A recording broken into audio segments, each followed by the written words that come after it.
Kasama na po natin sa linya mula sa Land Transportation Office si Asik Vigor Mendoza. Magandang umaga po, Asik. Magandang umaga po, DJ Chacha, Manong Ted. Good morning. Morning, sir. Unahin na po natin ito pong automatic extension ng validity ng expired driver's license. Kumpirmado na po na hanggang next year po ito. Explain niyo po, sir.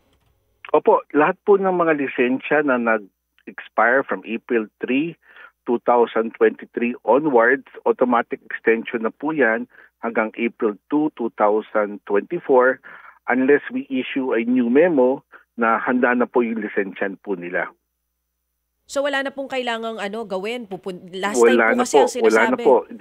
Hindi na po kailangan pumutang LTO, wala po pong babayaran. In fact, we are coordinating this with the various enforcer groups dito sa Metro Manila at yung mga local government units. So ulitin lang natin, sir, ito pong mga expired ng license from April 3, 2023 onwards. Yes. Pwede pa po nilang gamitin ang mga lisensya nila hanggang next year ng April 2. Tama po yun. Oo. Dahil pa rin po ito dun sa kakulangan nung kinakailangan po sa pag-imprenta ng lisensya? Opo. Kasi so far pa ho, ang na-deliver ho sa amin 300,000 po, no? It is not enough for us to cover the backlog. So, para hindi na ho sila ma-inconvenience, in-extend na ho namin ng 1 taon bilang suggestion rin po ng Kongreso po sa amin na nakita naman namin yung magandang suggestion po nila. Kaya pinatupad na po namin. Ilan pa po ba ang backlog ng driver's license sa ahensya po ninyo? Nationwide po, nasa 2.4 million na po, no? Ang aming driver's backlog. At ilan na po ba yung mga naibigay na natin doon sa mga naunang nag-apply na ng driver's license? Well, yung 200,000 kakarating lang po yan, no? They just came in last week. So hindi pa namin quality check pa ho yan, tapos ilalantad na ho namin yan, no? So all in all po, nalabas pa lang ho namin ay 100,000 para matugunan po itong 2.4. Yan po yung initial delivery ho sa atin ng ating supplier. Sir, ito pong ganitong problema na ito sa mga lisensya, sa tingin niyo po ba, abot pa po ba ito hanggang next year? Hindi po, no? Basta tuloy-tuloy lang ho. Huwag lang ho tayo ma-injunction ng court. Siguro, dire-diretso na po ito, no? We take delivery of around 1 million driver's license cards every other month, no? So kung susundin ho natin at this September, sana makaabot ho kami ng 1 million, and then by November, another 1 million. So that's already 2 million already there. No? So malaking kabawasan na po yan sa ating magiging impact, no, sa ating yung hinahabol ho nating backlog. So ang nakikita ho namin yan in 6 months time or maybe kung hindi man this year, early next year, covered na ho namin yung backlog na yan. Last na lang po bago ko ibigay kay Manong Ted. So ibig sabihin nito, sir, kahit na ma-resolve nyo na yung kakulangan dun sa kailangan for driver's license, dire-diretso po hanggang April 2, talagang pwede yung mga nag-expire na?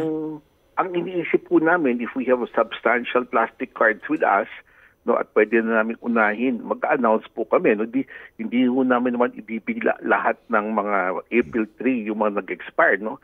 Siguro, ang iniisip namin, yung April 3 to May 3, yung nag-expire during that period, pwede na ho mag-renew. No? So, gagawin rin namin installment yung pagpunta ng tao ho sa LTO para makuha po nila yung card nila. Oo, yun ang magiging problema pag nagsabay-sabay naman po yung gusto ng magpa-renew. So we will lift the extension depende ho sa number of cards that we have on stock para yung mga April 3 to May 3 mauna na po sila, tapos yung May 3 to ganun po at sunod na po yan. Depende ho sa delivery ng supply ho sa atin. Sir, ito ho bang issue dito ay supply ng plastic card, hindi kasama yung printing dito, di ba? Kasama po. Very good question, Ted. No? Kasama po yan. No? Scanners, engravers, kasama po yan. That's part of yung logistical chain po natin yan. Very important po yung engravers po natin. That's why dito sa ating budget, talaga humingi tayo ng karagdagan precisely for engravers. Kasi na-anticipate po natin. Although may sapat po tayo engravers, Manong Ted, no, we have enough, baka mag-back down ho to, ayaw ho natin maantala yung printing ho natin ng card. Opo, sige sir. So, napansin ko nga itong huling kuha ng lisensya ng kamag-anak ko, plastic card siya, pero ang printing niya para na siyang fake eh. Parang hindi detalyado at malinaw. Although LTO siya kumuha. Opo. Marami kong nakuha kong feedback na ganyan. Medyo light daw ho yung background. Ganun, Pero unfortunately, ang design na na-approve at dinideliver po sa atin. No? We do continuous quality check pa naman ho, Manong Ted, with DOST. Aming coordination for quality check on the card. No? Pag pumasa ho po sa DOST, dun lang po namin ginagamit yung cards na yan. Opo. Sige sir, so ito hong pinag-uusapan natin na kontrata, magkano pong halaga nito? Itong naging controversial ngayon na kontratang inyong patutupad. Manong Ted, pasensya na, I'm not privy to the bidding process hindi ko man lang magkano inabot itong driver's cards na to. Opo. Sige, pero kasi ang lahat, pati ho yung sa plate number, di ba? Ano po ang latest ho naman ninyo dito? Ang plate number backlog po ninyo at ang inyo pong pagpupursigen na makahabol nga po kayo. Opo, ito pong plate numbers naman tuloy-tuloy naman ho delivery niya, no. We are just yung prep na ho natin yung pang machines po natin kasi matagal na nahinto. Tuloy-tuloy ang delivery niyan. We get deliveries of around 250,000 plates for motor vehicles and roughly around 1 million plates for motorcycles po yan. No? Monthly po yan hanggang umabot po ng mga kumulang 15 million plates all in all. No? Ang backlog po natin sa motor vehicle, Manong Ted, is only around 80,000. 80,000 plates. No? So yun ho, madali ho namin makover up yun. Dito sa motorcycle, ang aming problema, this is around 13 million motorcycles na hinahabol po natin yan. Dun ho sa tinatawag nilang replacement plates, no? Ang backlog po natin dyan nasa 1.8 million. Ito yung mga luma pa, no? Napapalitan. Binapalitan po natin yung mga lumang plaka po. Ang inuuna po natin, Manong Ted, our priorities, magkaplaka po lahat ng sasakyan, no? So, talagang inuuna ho natin itong mga newly acquired units kung tawagin para magkaplaka na po sila. Opo. Sige. So, timetable po ninyo, kailan dito ho magtutugma na sa motor vehicle, sa apat ang gulong at saka doon sa mga motorsiklo? Mga ilang taon sa motorsiklo to? Opo. Tama po kayo, no? Ang aming, at 2 shifts a day, no? At 2 shifts a day, ang aming computation po, abot po tayo sa motorsiklo ng mga humigit kumulang 22 months, no? We are finding a way na maka 3 shifts ho kami, pero baka magka-problema ho naman tayo sa makina pag ginawa ho natin yun. But we're exploring that possibility para ma-reduce ho namin yung 22 months to around 14-15 months as far as the motorcycles are concerned. Yun ho talaga pinakamalaking problema natin. Sige po. Sige, yun po ang inyong target na mga... Opo. Okay. Sir, if we're going to analyze itong mga pinagmulan ng problemang ito, sa plate number ng motor vehicles at dito po sa mga lisensya na plastic cards, basically contracts Di ho ba? Opo. Kontrata ho sa plate number na napaka-controversial, umabot pa ng Supreme Court.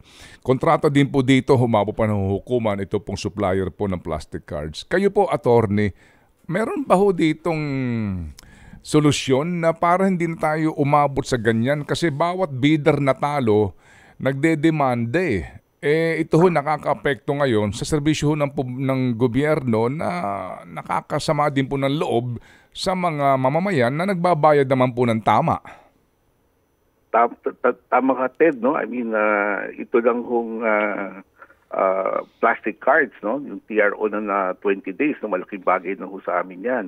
Talagang kailangan bigyan natin pansin itong bidding process po natin. Talagang kailangan maayos na maayos. Otherwise, ganyan nga mangyayari, no? Pero sa aking pagbabasa naman, talagang itong plates po natin, wala akong problema yan. Dire-diretso po yan. Itong plastic card lang po talaga nagkaroon ng konting aberya. Pero sa ngayon po, Ted, tuloy-tuloy na po ang delivery. Tapos na po kasi ang TRO. So, we hope it continues on para makahabol na po kami sa aming backlog.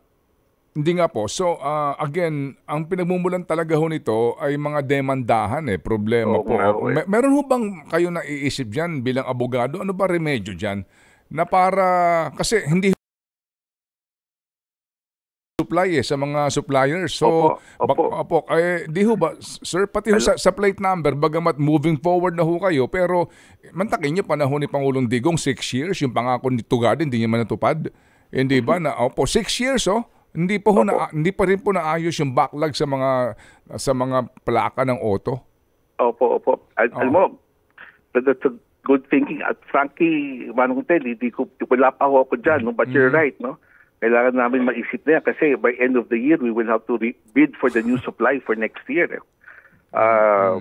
Bibigyan po yan ng pansin kung paano natin gagawin po yan. Pero as of now, I cannot answer. Talagang kailangan talaga itong bidding process na pag-aralan po mabuti. Yes, sir.